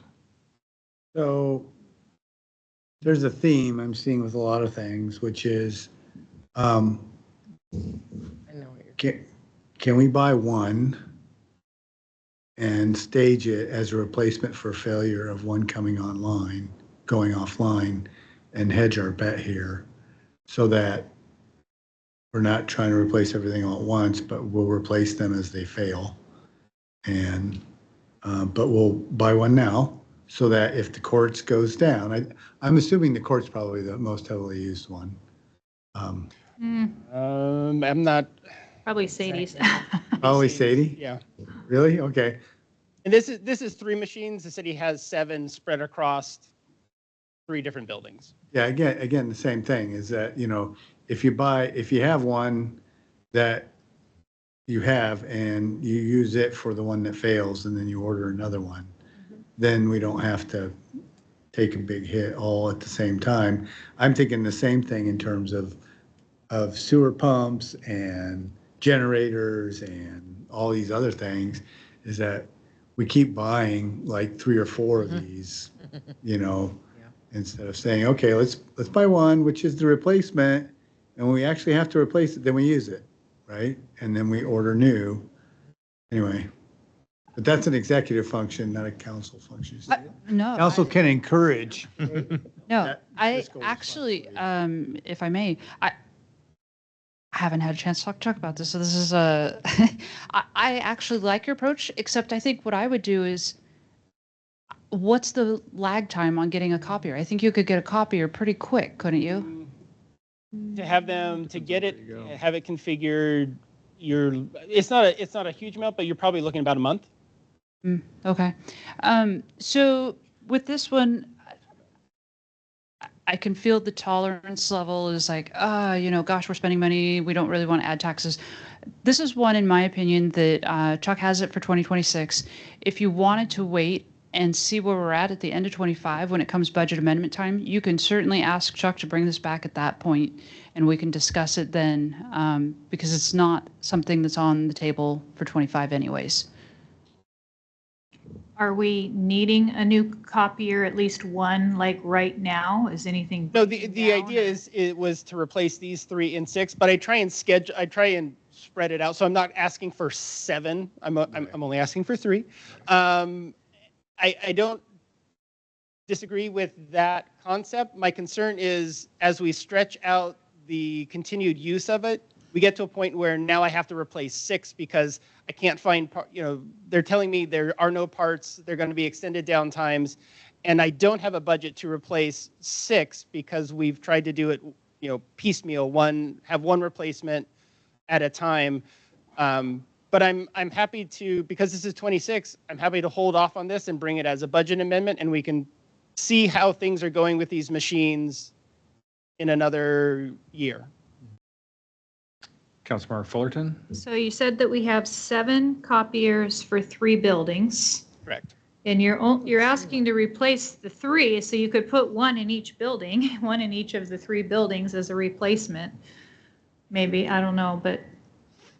This is replacing the one in the police, the one in the executive, and one in the court, because these 3 are of that age.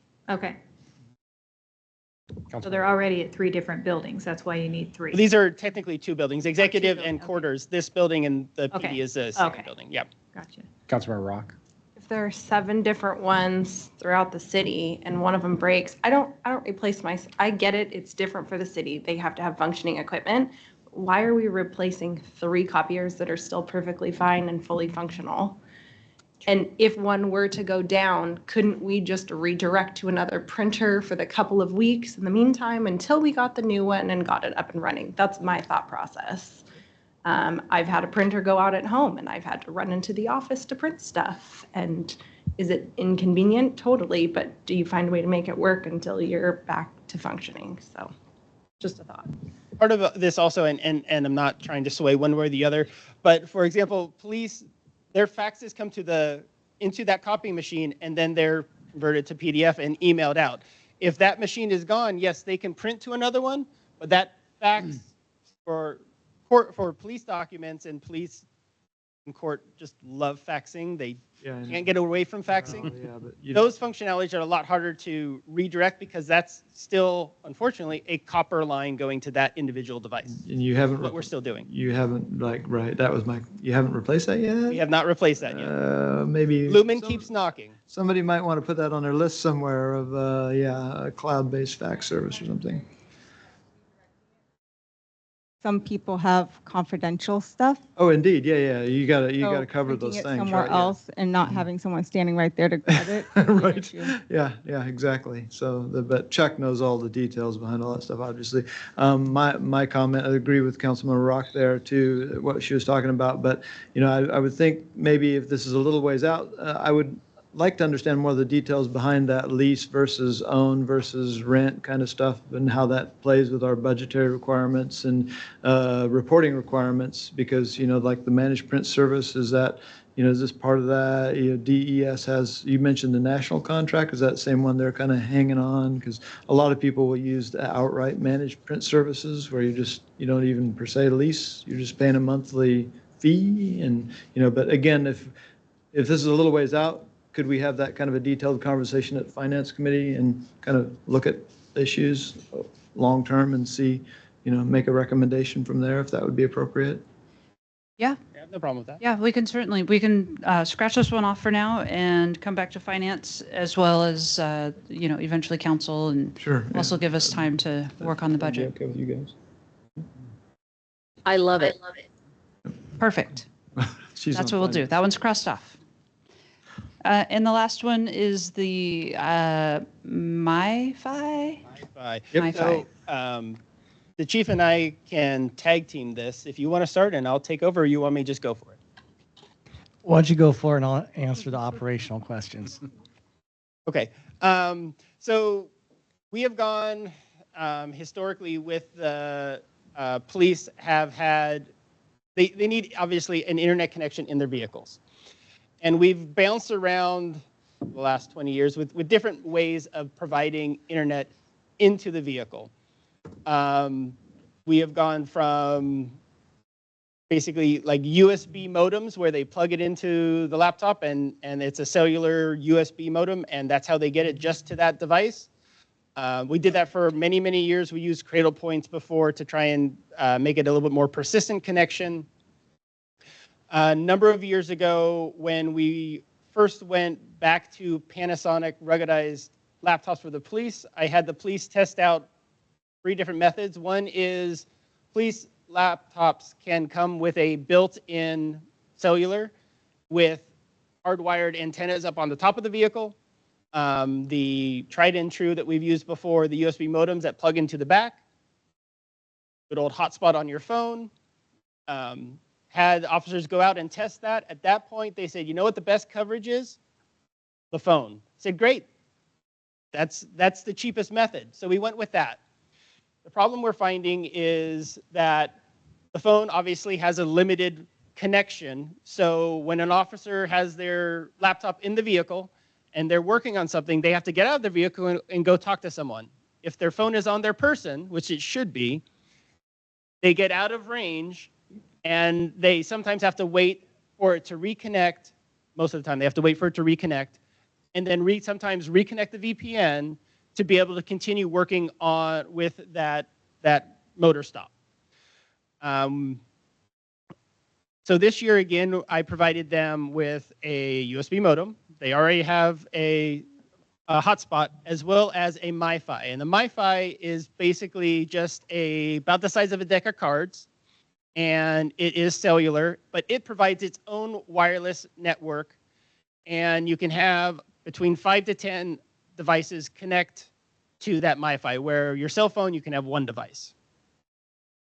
The officers took them all out and they said, initially they said, we love the MiFi, it's great, we can Velcro it to our dash, it doesn't move around. It's fantastic. If we have to get out of the vehicle, we can grab it and we can take it with us. It's fantastic, we love it, we like those.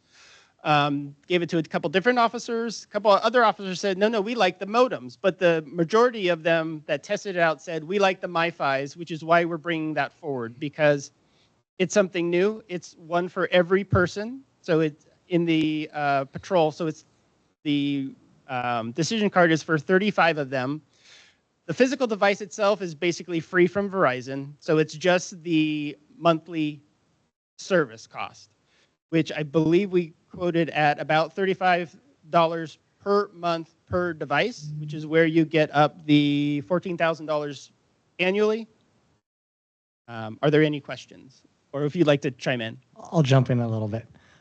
It's actually for 30 units. We cut out the assistant chiefs, we cut out the community service officer, support officers, and the records clerk. So it's really just patrol-based and detectives. So it's 30 units. That comes out to $39 a month per officer. That's where you get to the $14,000.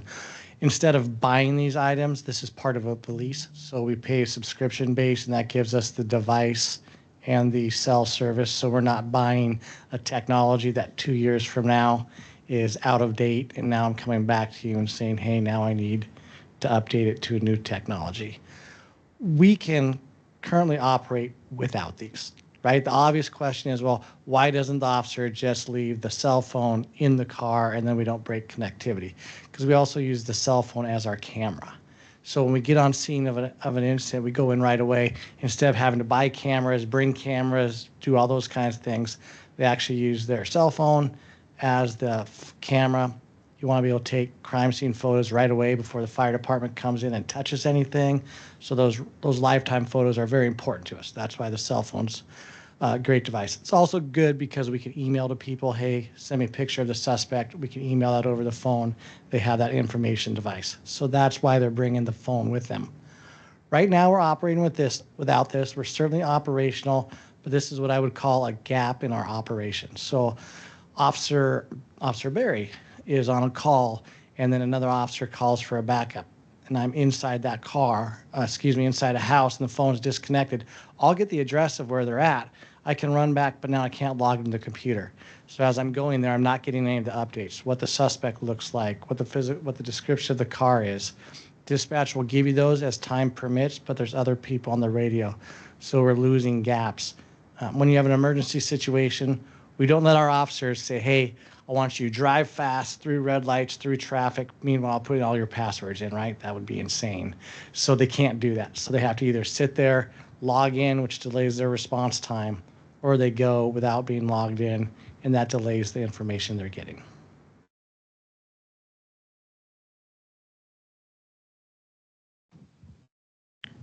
Councilmember Davis.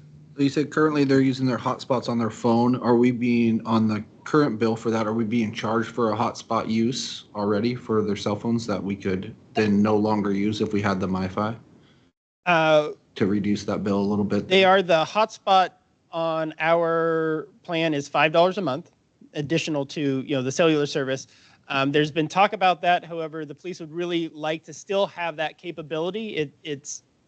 They're seeing that is helpful for them. So the current plan is that they would retain the ability to keep a hotspot on their cell phone. And Chief, what's the advantage to having the hotspot and the MiFi? Sure, it gives us access to stuff anywhere we're at. So if I'm in a jail, I can sit there while they're booking the person in, and I can work on my report so I can get the report done, get in service. It helps us just be more efficient that way. Same with, say you're at the hospital and you're waiting on a blood draw for the DUI. You can sit there, connect to your Wi-Fi, connect to all your reports, send evidence in, do everything you need, and actually get back on the street quicker versus waiting until you're out. So if you were saying that the MiFi, some of them were connecting with Velcro to the dash, what would stop you from just taking the MiFi, connecting it to your laptop if you went into the jail or into the hospital and using the MiFi there also? It's a great question. And then that might be a good option. Because I mean, if you're talking $5 a month, that, however many cell phones there are out there, that could reduce that cost. $1,800. I just did the math. Okay, so $1,800 off of this per year. I mean, Chuck, does that work technology-wise? Bringing the Wi-Fi with the computer, the MiFi with the computer? Yeah, I mean, the MiFi is meant to be portable. The idea is by velcroing it to the dash, and it has a battery, so you can move it around. It's just, now you're bringing multiple things in while, if, for example, if you're either in a hospital or a jail, you have a suspect, so you're now having to make sure you have yet another item with you. But they are portable devices. I think adding some double tape Velcro onto the top of our laptops and bring that with us is certainly. I mean, that might be worth $1,800. Correct. Absolutely. I was just going to suggest that, Chief. I've tried not to say anything, so because I don't want to jump in or anything, but at the same time, yeah, that's exactly what I do. I have a MiFi, and I don't use a hotspot on my phone at all, and I just take it with me. It's not that hard. We can do that. So did you say it was like 1,800 a month, or is that 1,800 a year? A year. Yeah. Okay. But this is still like a recurring cost, so this is going to add to the actual yearly budget. And then is there a contract life on this? So is it something that we renew every couple years, or that we can look at and see how it's working? To get the equipment free, it's a 2-year contract with our Verizon State contract, yeah. Are we on the public safety net deal with that contract?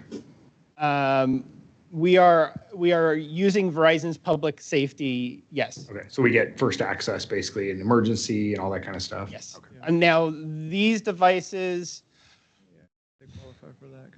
these devices, I mean, the cell phones have network priority in the case of events, yes. The data doesn't really fall along those lines.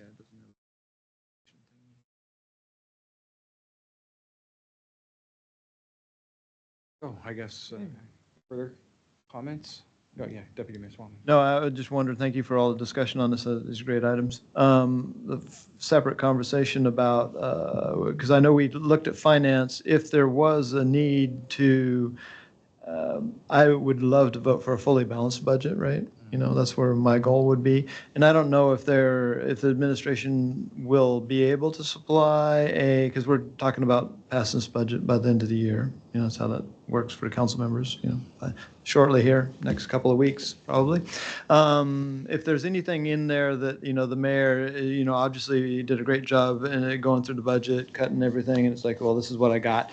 But I don't know if there's going to be any available, like, well, if I really had to, I would get rid of this or this type of recommendations type of thing. So, I'll be interested, the finance committee was kind of interested fully in that kind of a concept, but it may not come out. So I'm looking to try to, and we've came real close to that. I think we're doing great work there with some of the utility tax additions and everything to come to a fully balanced budget. So we're just really right there almost. But if there's anything, that could make us in that, I would appreciate that. But that's just my personal preference. Thank you. Appreciate that. So on the Verizon MiFi, right? We need a thumbs up, thumbs down. Yeah. Sorry. Thumbs up on MiFi. 1, 2, 3, 4, 5. That's a yes. That's all the decision cards we have. I am interested to know about, the future. If there's a budget discussion you were interested in having, we kind of need to know that because we are coming towards the end of the budget. And the whole process. Next up is the property tax, and then there's a budget public hearing, and then we have our final discussion and ask for passage of the budget. So if there is something else you need, I need to know sooner than later what that looks like. As not to speak for the mayor, but I believe the budget we've presented is with everything cut that he felt he could cut. I don't think he has anything stuck in his back pocket. I mean, he was looking at me going, do we have anything else? And I'm like, I have no other tricks up my sleeve. I am so sorry. So yeah, if everybody's expecting this budget to not use ending fund balance, then that is a huge conversation we need to know sooner than later so that I can figure out where we're headed. And I think what that looks like is a layoff or two. I mean, quite frankly, that's the only way I see you're going to balance this budget because the expenditures outside of personnel are flat. And we've asked every single department to cut any recurring costs that can possibly be one department that has not cut. And like I said, if you look at what I provided you, the expenditures are flat. The only thing out there that is your, available is how much you're spending on recreation, in my opinion. But that's something that, the tolerance felt like it was okay for 148,000 from the council.